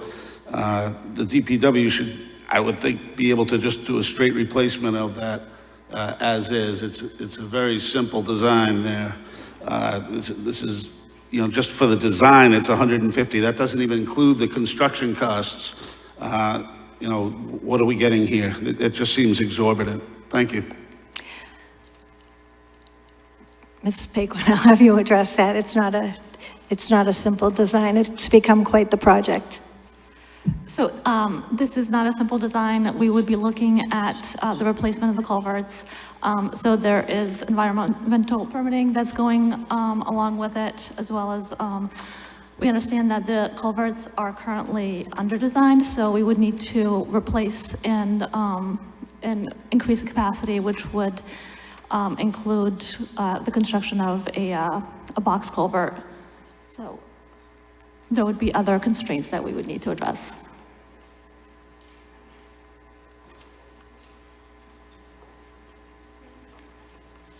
Mr. Nelson.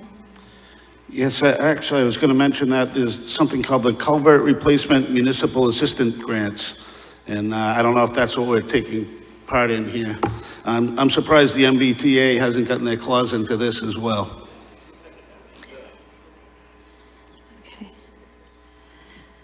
So, a couple things. This is a 2/3 vote, but I'd like a motion to just amend one word at the end of the sentence, the design of the Water Street culvert replacement to the design of the Water Street culvert remediation.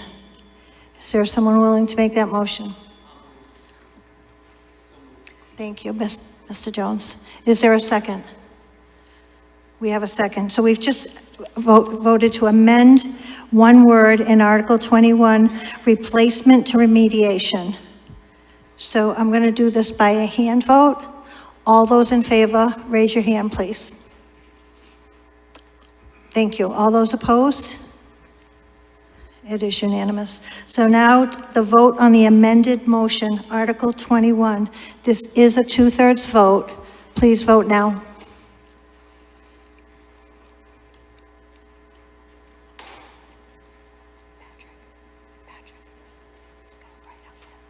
You have to write out that amendment.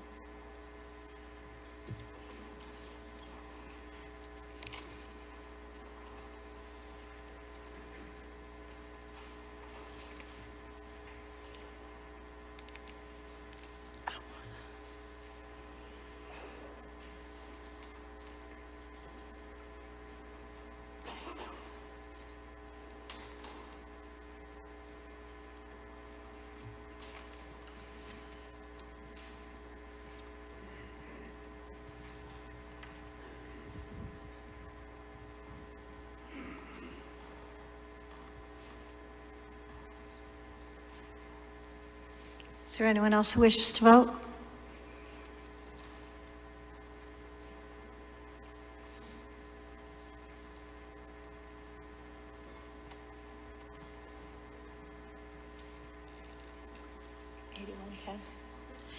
The article passes 81 yes, 10 no.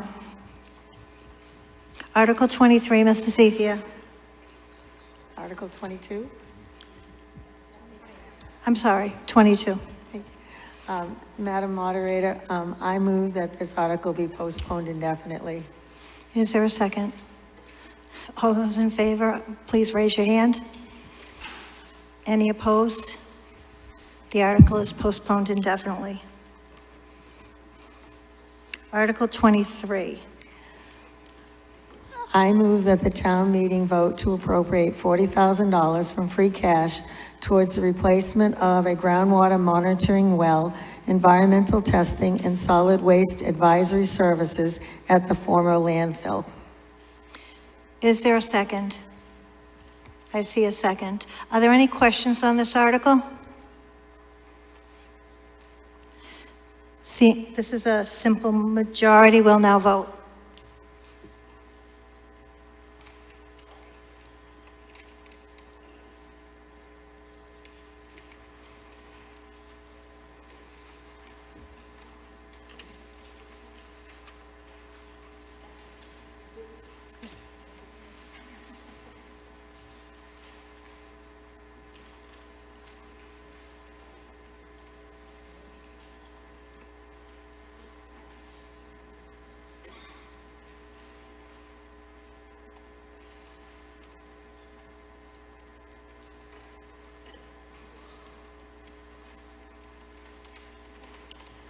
The article passes 86 yes, 5 no.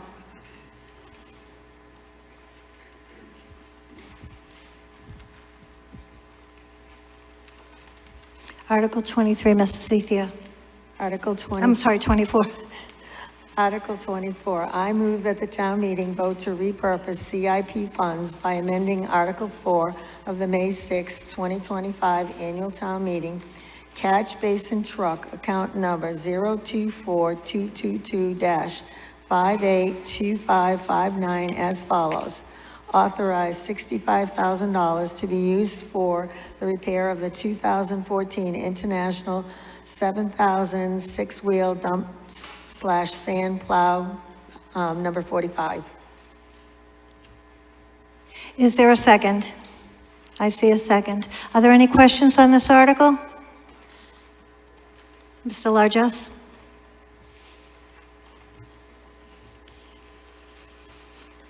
How old is this vehicle? Can this vehicle be stripped and go with a cabin chassis like the fire department did with the F-450 ambulance? We're talking about taking the dump body off, taking the sander off, taking the plow off, and putting it on a new vehicle. It's kind of a lot of money to spend on a vehicle when a new cabin chassis would run right around 130,000, and it'll be a new vehicle. Ms. Paquin.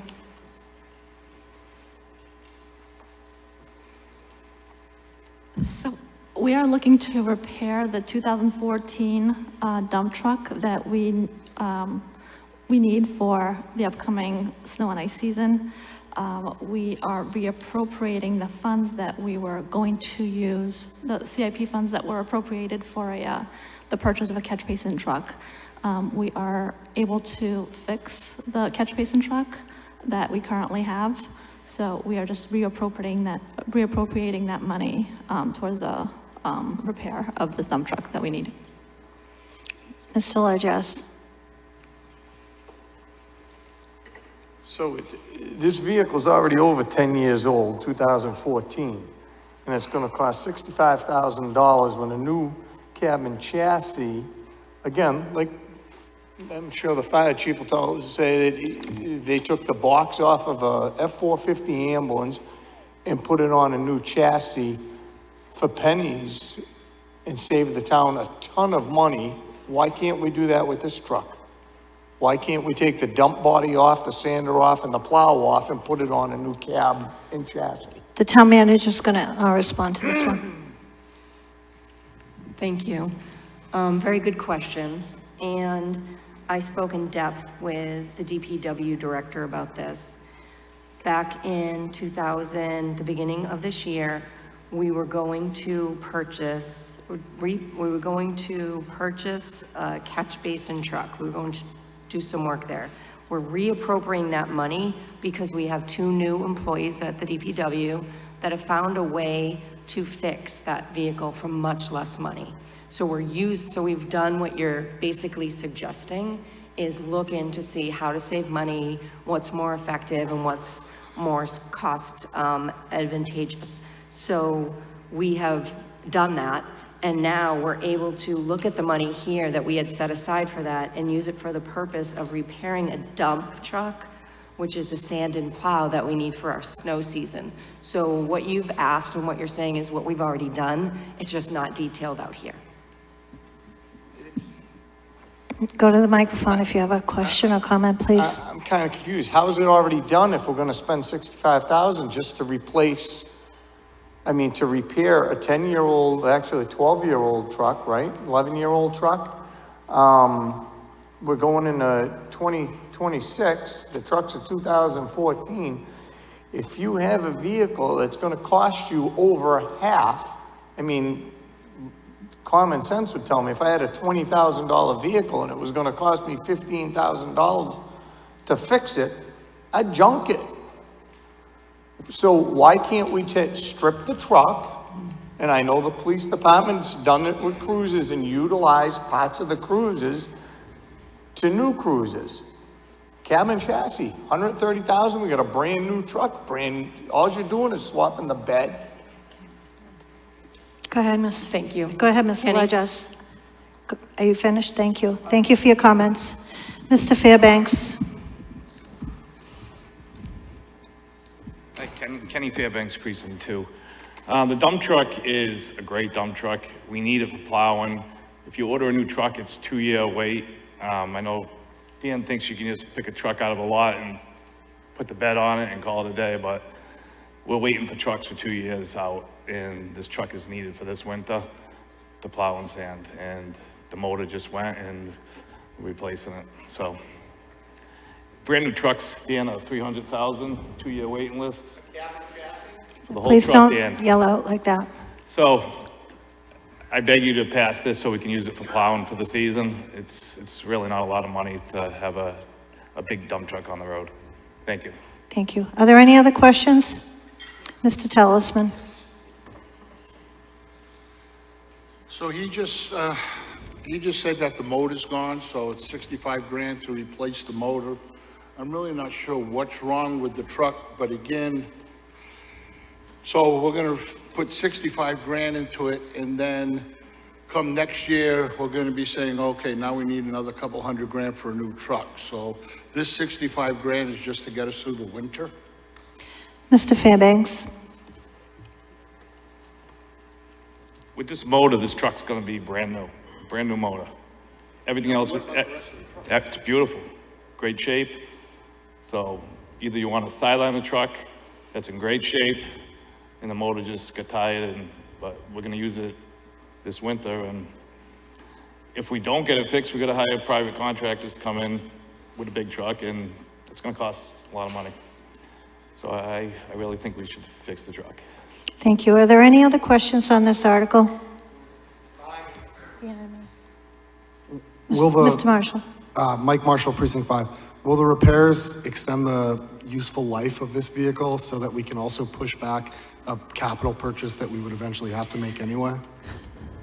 Mr. Fairbanks, who's the town meeting member, who's also the superintendent of the DPW? Is that it? Yes. Thank you.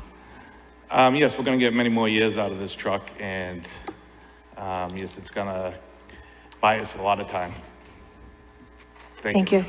Are there any other questions on this article? This is a 2/3 vote. We'll now vote.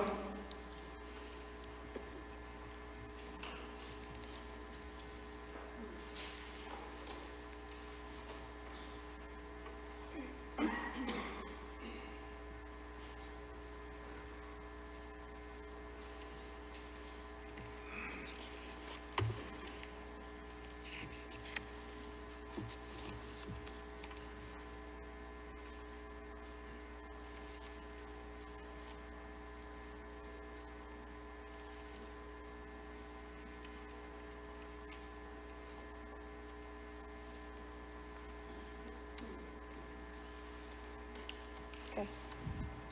86. The article passes 86 yes, 4 no, and 3 abstentions. Article number 25. Madam Moderator, I move that the town meeting vote to authorize the establishment of a new private cemetery to be located at 0 Cemetery Road, as printed in the October 28, 2025 special town meeting warrant. This is by, is there a second? I see a second. This is by citizens petition. Are there any questions on this article? I'll bring the petitioner down.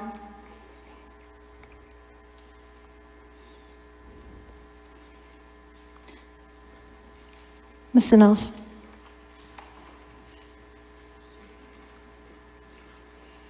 Where in town is Cemetery Road? I'm guessing, is that at Hillside or elsewhere? Could one person who's speaking to this please come down to the microphone?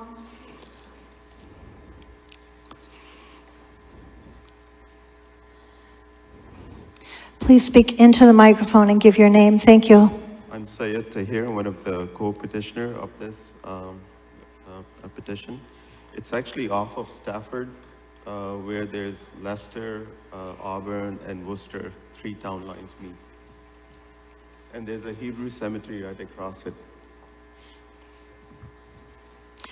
Are there any other questions? Seeing none, this is a simple majority. Can we now vote, please?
The article passes 77 yes, 11 no, 2 abstention.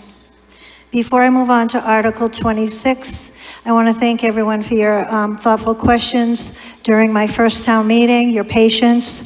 I hope you like the new setup. I feel it was more interactive with the town meeting members, so we can respond to your questions better. So, I didn't ask for that. I just wanted to thank you for your understanding. Article 26.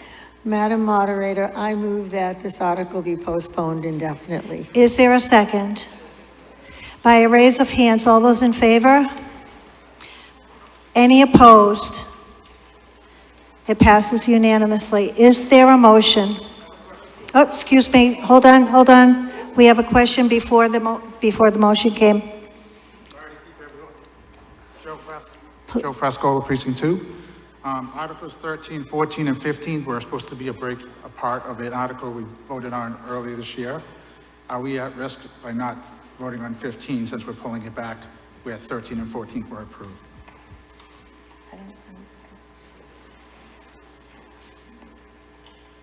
You're correct. Article 13, 14, and 15 was in the annual town meeting and was approved.